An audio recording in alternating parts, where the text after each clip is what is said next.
Let us pray in the name of the Father, and of the Son, and of the Holy Spirit. Amen.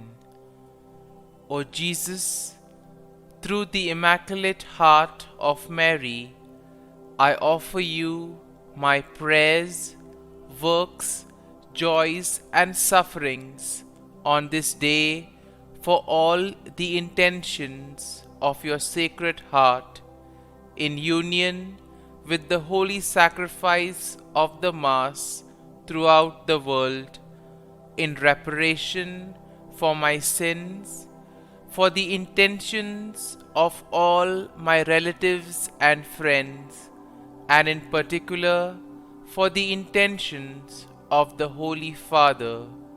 Amen. Let us pray for the intentions of the Holy Father for the month of September, for people living on the margins. We pray for those persons living on the margins of society in inhumane life conditions.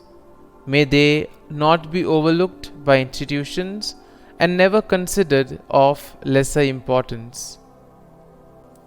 Our Father, who art in heaven, hallowed be thy name. Thy kingdom come, thy will be done, on earth as it is in heaven.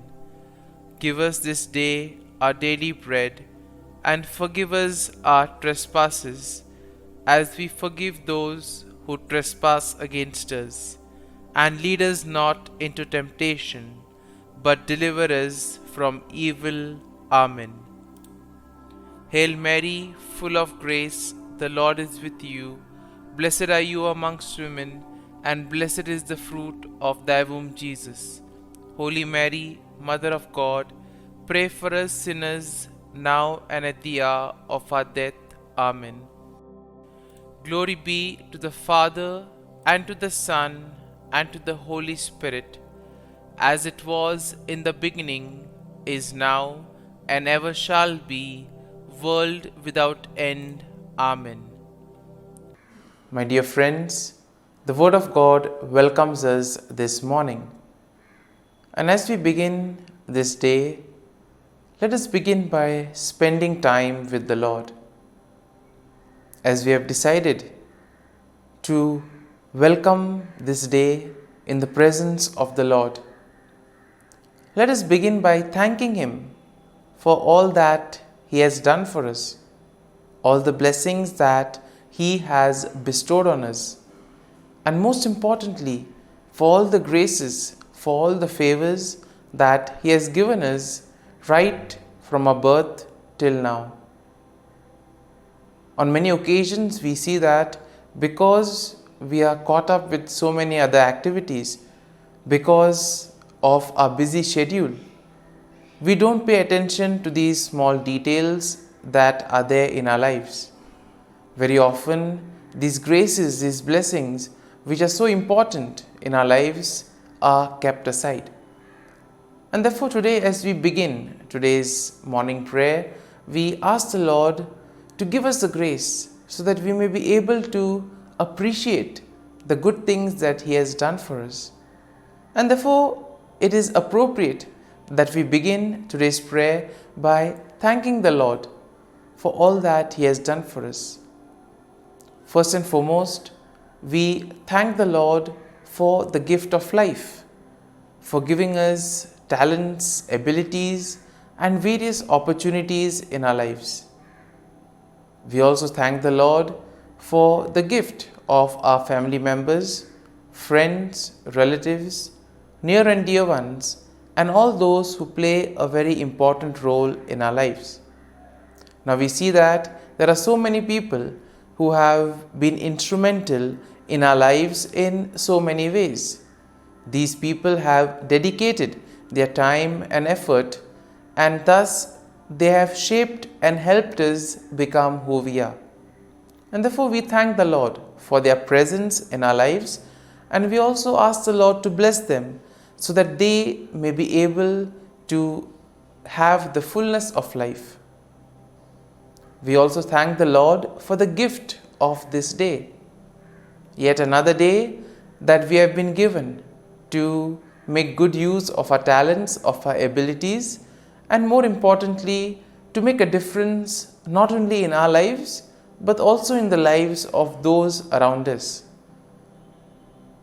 We also thank the Lord for the various opportunities that He has given us. Opportunities to put our talents, to put our abilities to use. And at the same time, opportunities to help others make a difference in their lives. Lord, we also want to thank You for all the experiences that You have given us. Some of these experiences may be really good. We may want to cherish these experiences, but there may be other experiences which may be bitter, which may be harsh. Nonetheless, these bitter experiences may have taught us a lot in life. These are the experiences that have made us stronger. And therefore, Lord, we thank You for giving us these experiences, for making us better individuals, for making us stronger, and thus for preparing us to face the challenges in life. And therefore, my dear friends, as we participate in this morning prayer, let us ask the Lord for this grace that we may be able to radiate His presence to the world around us, that we may be able to become messengers of peace, joy, and love, spreading His message of goodness, spreading His message of peace and love to the world around us. And therefore, let us ask the Lord to accompany us in whatever we do today, so that every action, every word may radiate His love, peace, and joy. My dear friends, let us now reflect and meditate on Psalm 60. As usual, we shall have a general overview of the psalm. We shall, in general, just take a look at what the psalm is exactly trying to tell us. What are the themes that are present in the psalm? And then we shall take a look at the psalm in detail, looking at each of these themes, each of these aspects in detail. And when we have an overview, or when we look at the psalm at a glance, we see that Psalm 60 is a psalm of lament that is attributed to David, and it is believed to be written during a time of distress and defeat, possibly after a military setback. Now we see that setbacks are very common in life, and sometimes it becomes very difficult for us to deal with these setbacks. We have planned something, things don't go according to plan, and therefore we feel disappointed, we lose our faith, our trust and hope. We get disappointed and we are not interested in anything else later on then. And possibly in those moments, this is a psalm that can help us to collect ourselves, to rejuvenate, to place our faith and trust in the Lord and allow Him to bring us out of that situation. Now, we see that the psalm can be divided in 4 main sections. And in verses 1 to 3, we see that there is an acknowledgement of God's rejection and a plea for restoration. In the second section, we see a reflection of God's past deliverance and a request for His help. And this we will find in verses 4 to 8. In verses 9 to 11, we see there is a cry for God's intervention against the enemy. And finally, in verses 12 to 14, there is a declaration of confidence in God's victory. And therefore, overall, when we take a look at Psalm 60, we see that Psalm 60 will reflect on David's plea for restoration and victory in the face of distress and defeat. And this psalm highlights the importance of seeking God's help and acknowledging His power and deliverance. This psalm can also serve as a reminder of the need to depend on God's intervention, especially in times of trouble, and to trust in the faithfulness of the Lord and thus rejoice in the victory that the Lord provides us. And now let us take a look at the psalm in detail. Now, in the first section of the psalm, we see that David acknowledges the sense of God's rejection and he pleads for restoration. So in a way here we see that David is probably sensing that he has gone away from the Lord, and therefore now he wants to restore back. He wants to come back to the Lord. He wants to undo the wrong that he has done. And here he begins by expressing his feeling of being rejected and cast off by God. Once again, pretty strong at this point of time. And here we see that he does this by symbolizing it or comparing it to the breaching of the walls of the land. And therefore here we see that David now recognizes the severity of the situation, and therefore he implores God to intervene and restore his favor and protection. So he has gone away from the Lord, and now he wants the Lord to help him come back to him. And therefore we see that in this section it is all about knowing one's weakness. Therefore in our lives too, when we become aware of our weakness, of our shortcomings, that is the first step towards transformation. It is only once you are aware of what you have done wrong, or once you are aware of the areas where you are going away from the Lord, it is only then can you begin the remedy or the corrective measures.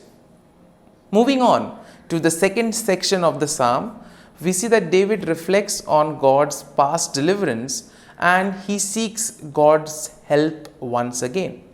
Now he recalls how God has given his people a banner, a symbol of victory, and therefore he asks the Lord to do the same.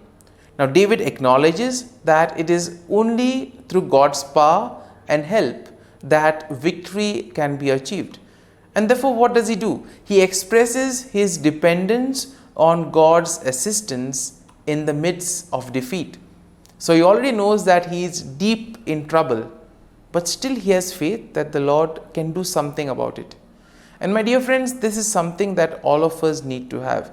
We too need to have that confidence that the Lord will do something to help us, to guide us and bring us out from those stressful, difficult moments.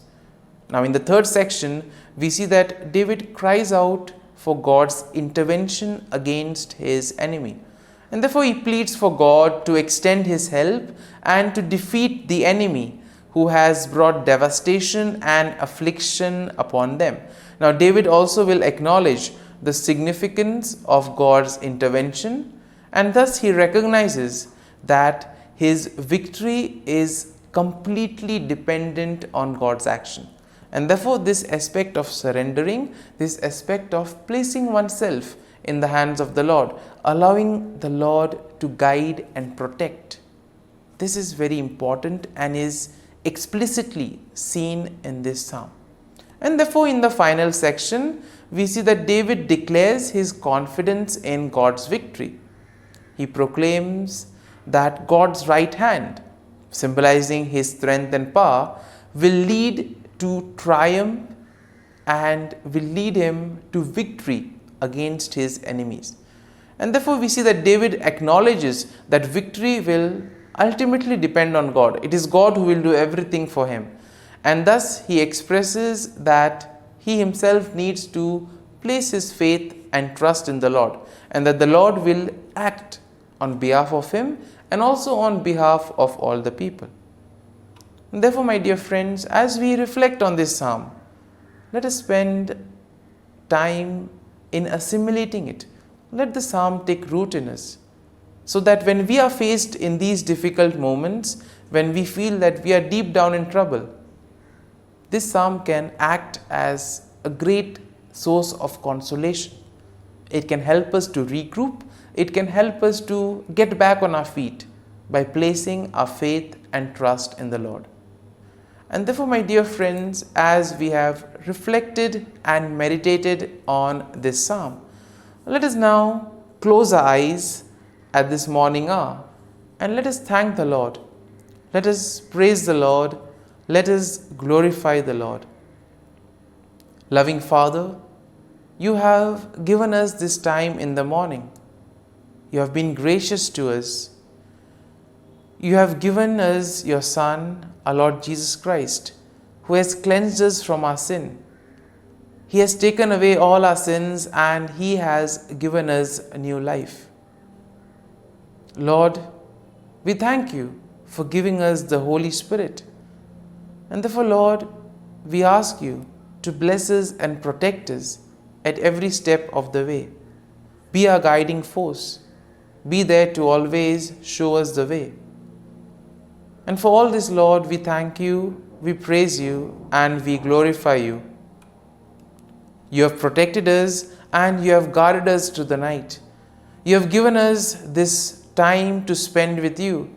You have woken us up this morning and You have given us good health of mind and body. And for all this, Lord, for Your love, for Your mercy, for Your generosity, we thank You and we praise You, O Lord.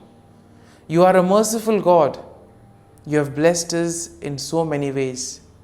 As we reflect on our blessings, as we reflect on all the good things that have happened to us, as we reflect on our experiences, Lord, we want to thank You. We want to praise You for making us better individuals. And now, my dear friends, let us spend a few moments in silence and let us reflect on the psalm. Let us see what touched us. Could be a word, could be a phrase, or could be a sentence or a thought. Remain with that and allow the psalm to take root in you, so that ultimately your words, your actions will radiate the love, peace, and joy of Christ to the world around.